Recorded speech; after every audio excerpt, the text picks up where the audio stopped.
할렐루야, 살아계신 하나님께서 이 시간도 우리와 함께 하심을 믿습니다. 오늘은 마가복음 7장 14절부터 23절 말씀을 가지고 복음과 십자가 첫 번째 시간으로 하나님과 동거가 가능해졌다라는 제목으로 하나님 말씀 증거하도록 하겠습니다. 거룩하신 하나님과 죄인은 함께 동거할 수 있을까요? 불가능합니다. 이걸 이해할 수 있도록 예화를 하나 드리겠습니다. 고등학교 여학생인데 공부를 굉장히 잘했다고 합니다. 그래서 엄마는 어려운 살림에도 딸을 서울대에 보냈다고 합니다. 엄마는 4년 동안 몸이 아파도 일하면서 학비를 보내주었고, 딸이 보고 싶었지만 딸의 학비 버느라 서울에 한 번도 가보지 못하다가 4년이 다 되어서 처음으로 딸을 만나러 서울에 올라가게 되었다고 합니다. 그런데 너무나 충격적인 얘기를 들었는데, 딸이 대학을 다니지 않고 엄마가 보내준 돈을 다 써버렸다고 하고, 지금은 직업도 없는 나이 많은 늙은 남자와 동거를 하고 있다는 것입니다. 서울대 입학을 안 간 곳에 충격받고, 학비를 다 써버린 것에 충격받고, 거기다 또 뭐가 있죠? 나이 많은 남자라는 말에 충격받고, 직업도 없는 나이 많은 남자라는 말에 더 큰 충격을 받았겠지요. 엄마는 너무너무 충격을 받아서 힘이 다 빠져서 엄마의 친구와 함께 딸을 찾아갔다고 합니다. 딸이 사는 곳에 도착해서 엄마의 친구가 먼저 문을 열고 들어갔는데, 직업도 없는 나이 많은 늙은 남자와 누워 있다가 엄마 친구를 보고 막 놀래가지고 막 달려나와서 사정을 했다고 합니다. 엄마가 이거 보면 안 돼요. 엄마가 이거 보면 안 돼요. 그랬다는 것입니다. 딸은 엄마에게 자신의 모습을 절대로 보여줄 수가 없었던 것입니다. 여러분, 죄인인 우리는 거룩하신 하나님에게 절대로 보여주고 싶지 않은 모습이 있습니다. 하나님의 형상대로 지음받은 우리가 이 속사람이 다 썩을 대로 썩어버린 모습이 있기 때문입니다. 오늘 말씀 보시면은 하나님께 다가갈 수 없어요. 절대로 하나님께 다가갈 수 없어요 하는 우리의 모습을 잘 보여주고 있습니다. 첫 번째 살필 겁니다. 첫 번째 살필 거 12가지 악의 모습들. 우리 21절부터 23절 함께 읽겠습니다. 시작. 속에서 곧 사람의 마음에서 나오는 것은 악한 생각, 곧 음란과 도둑질과 살인과 간음과 탐욕과 악독과 속임과 음탕과 질투와 비방과 교만과 우매함이니 이 모든 악한 것이 다 속에서 나와서 사람을 더럽게 하느니라. 무슨 내용입니까? 인간 내면이 참 더럽다는 겁니다. 악의 공장 같다는 겁니다. 여러분, 제가 성경을 안 보고 교회 나오신 여러분들을 보면 모두 천사 같습니다. 겸손하고 정직하고 깨끗한 사람 같고요. 그런데 오늘 말씀 보니까 아니라는 것입니다. 우리 내면이 악의 공장이라는 것입니다. 저는 우리 전도사님들이 저를 좋아한다고 생각합니다. 또 장로님들, 권사님들, 집사님들도 저를 좋아한다고 생각합니다. 그런데 성경은 아니라는 겁니다. 겉으로는 좋아한다고 그러는데 내면은 그렇지 않다는 겁니다. 마음속으로는 비웃고 있고 욕을 하고 있다는 겁니다. 저게 목사야, 먹사야. 왜 이렇게 잘 먹어? 비열한 인간, 이중인격자, 속에서는 이렇게 저를 향해 말하고 있다는 겁니다. 여러분들 아니라고 말하고 싶으시죠? 저도 절대 이렇게 생각하고 싶지 않습니다. 그런데 성경은 아니라는 겁니다. 여러분이 저를 생각할 때도 신두현 목사는 겸손하고 진실한 목사야, 사랑이 많은 목사야 이렇게 봐주시죠? 그런데 성경은 제 모습이 이렇지 않다는 겁니다. 성경은 제 속사람이 여러분들을 향해서 뭐라고 한다고요? 저도 부인하고 싶은데 제 속에서는 여러분들 비웃고 정죄하고 우습게 여기고 있다고 말하고 있습니다. 속으로는 팔짱 끼고 있으면서 저 성도는 왜 이렇게 한심해 이러고 있다는 겁니다. 이런 모습이 인간의 모습이라는 겁니다. 겉으로 생글생글 웃어주고 있지만은 속에서는 악한 생각을 하고 있다는 겁니다. 그래서 기도와 말씀이 없으면은 우리 내면 자체는 더러움이 득실되고 있다는 겁니다. 한두 가지가 아니고요. 무려 12가지가 막 흘러나온다는 겁니다. 나는 이런 사람 아니라고 부인해도 우리 속에 있는 이 더러움 없어지지 않습니다. 그러니까 인정하시기 바랍니다. 우리 속에는 더러움밖에 없습니다. 여러분 이거 해결 안 됩니다. 그러니까 평소에 말 좀 적게 하고 더러움을 아무데서나 쏟아내지 않는 게 좋은 것 같습니다.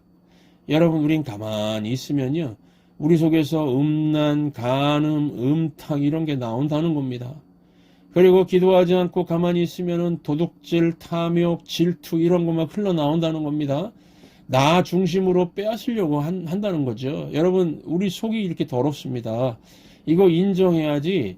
인정 안 하고 변명하려고 하면요, 더 치사해지고 더 더러워집니다. 우리는요, 더러운 마음이 자극해서 나도 모르게 더러운 행동할 때가 있습니다. 그럴 때 남이 욕하면 그냥 욕먹고 감수하는 게 솔직한 거죠. 그런데 자기를 자꾸 포장하고 자기는 의로운 행동을 했다고 변명하면은 더 추하고 더 더럽게 느껴지는 거 아시죠? 어떤 남자 청년이 예수 믿지 않는 여자와 결혼하려고 합니다. 그러면 교회 권사님들이나 집사님들이 안 된다, 믿지 않는 자와 함께 멍에를 매면 되느냐 막 강하게 충고할 겁니다. 그때 이 남자 청년이 말합니다.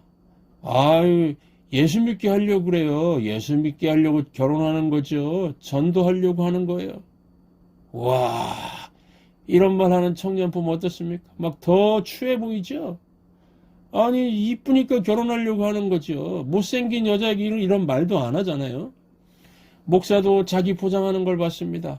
작은 교회를 섬기다가 큰 교회로 청빙을 받아서 갑니다. 그러면 작은 교회 성도들 중에서 말하죠. 서운해가지고, 아니, 맡은 양을 버리고 떠나십니까? 큰 교회가 그렇게 좋습니까? 그러면 할 말이 없죠. 그런데 뭐라고 하냐면은, 제가 사명을 위해서 큰 교회로 가려고 합니다.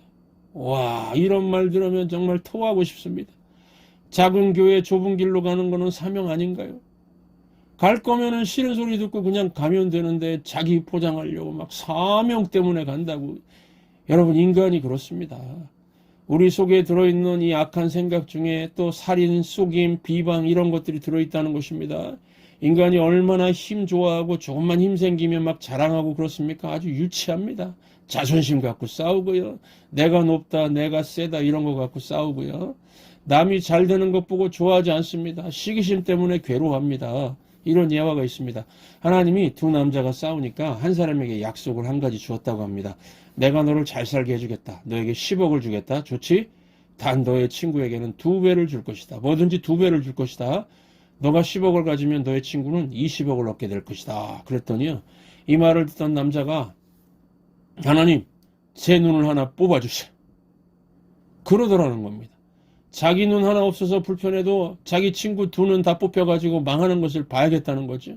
인간이 이렇습니다.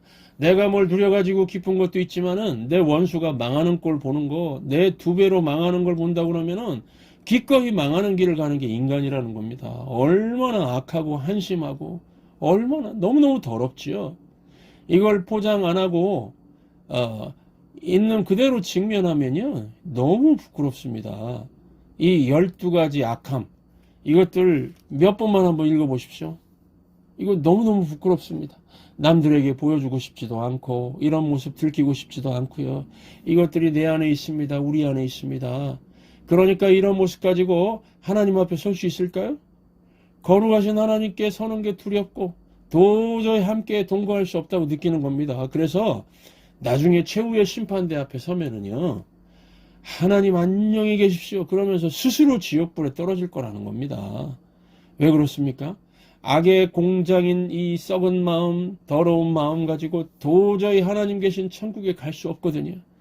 여러분, 이 12가지 악들 우리 마음에서 사라지지도 않습니다. 어떻게 해야 될까요?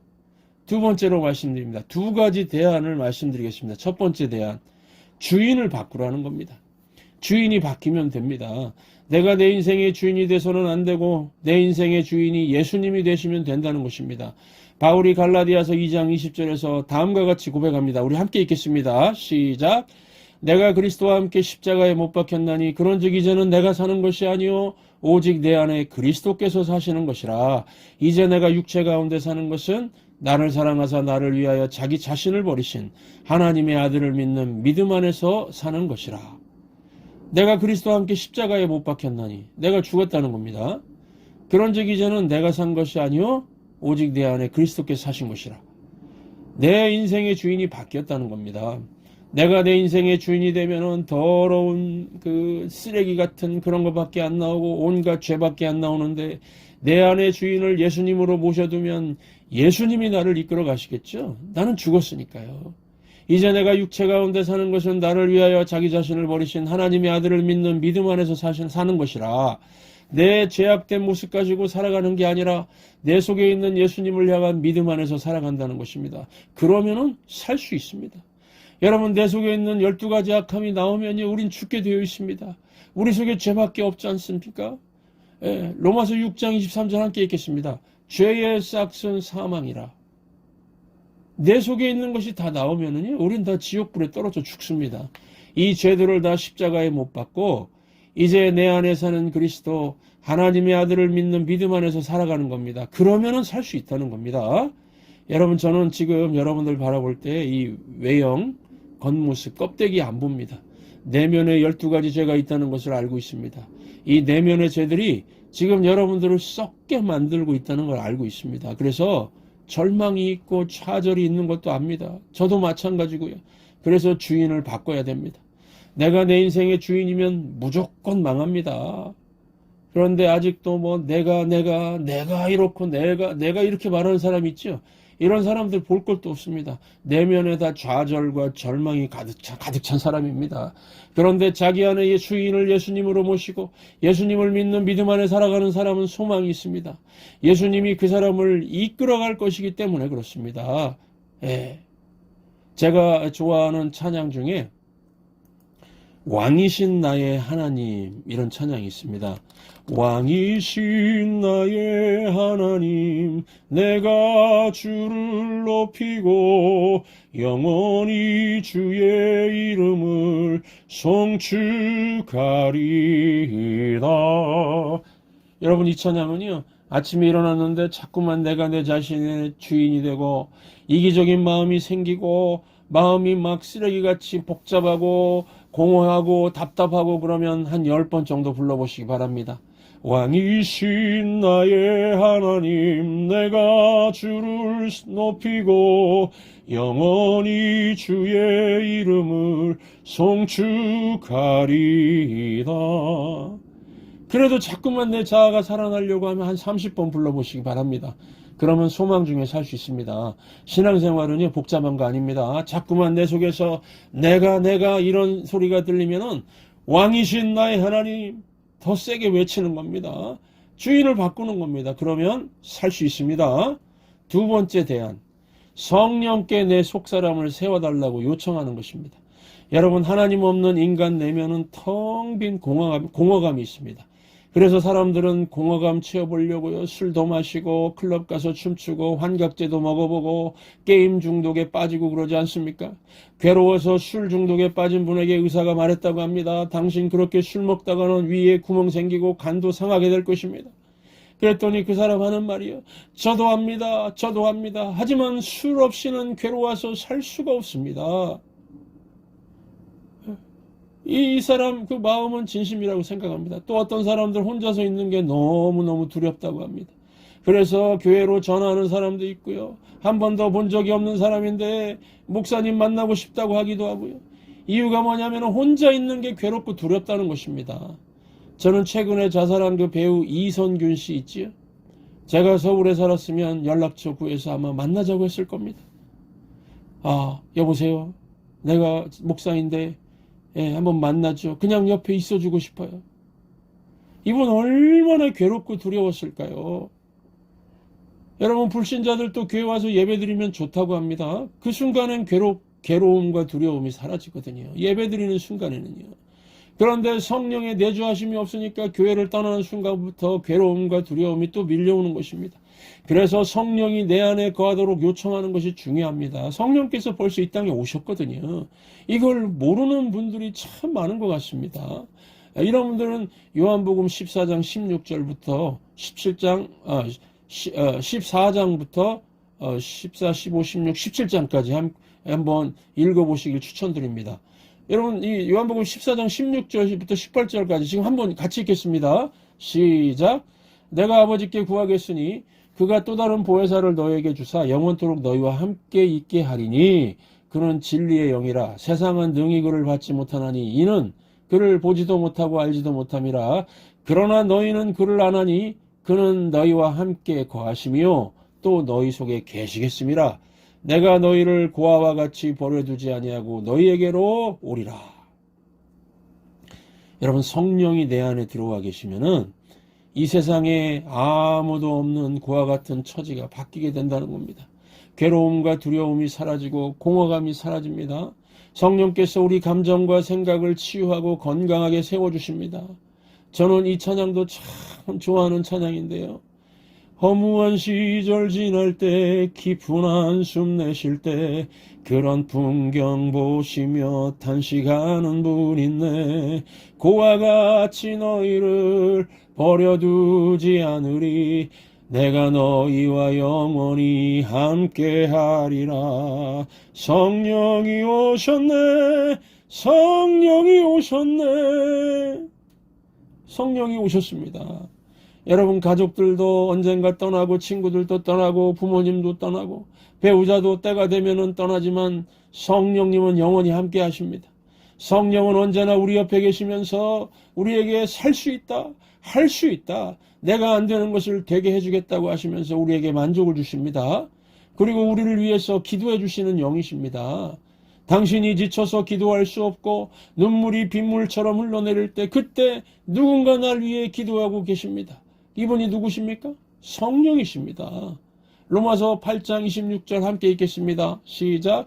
이와 같이 성령도 우리의 연약함을 도우시나니 우리는 마땅히 기도할 바를 알지 못하나 오직 성령이 말할 수 없는 탄식으로 우리를 위하여 친히 간구하시느니라. 여러분, 인간은 내면이 문제입니다. 너무 더럽고 부끄러워서 남에게 보일 수도 없습니다. 하나님께는 말할 것도 없습니다. 그래서 하나님과 동거가 불가능합니다. 그런데 하나님이 해결책을 주셨다는 것입니다. 인생의 주인을 예수님으로 바꾸고 예수님의 영 또는 하나님의 영이라고도 하는 성령의 다스림을 받으라는 것입니다. 썩어 냄새나는 인생이 그러면은 향기나는 인생으로 변화가 될 것입니다. 그리고요, 괴롭고 두려운 인생이 어떻게 바뀔까요? 살맛이 나는 인생으로 변화될 것입니다. 이것이 바로 우리에게 하나님께서 주신 복음입니다. 굿뉴스입니다. 오늘 또 이 복음의 소식 굿뉴스를 마음 가운데 새기고 내 인생이 변화될 수 있고 하나님과 함께 동거할 수 있고 인생이 썩어나 냄새나는 인생에서 향기나는 인생으로 살맛나는 인생으로 변화될 수 있구나. 하나님 감사합니다. 이러한 대안을 주셔서 감사합니다. 하나님께 감사의 기도를 드리며 인생을 힘있게 이번 한 주 시작할 수 있기를 주의 이름으로 축원합니다. 허무한 시절 지날 때 깊은 한숨 내쉴 때 그런 풍경 보시며 탄식하는 분 있네. 그와 같이 너희를 버려두지 않으리. 내가 너희와 영원히 함께하리라.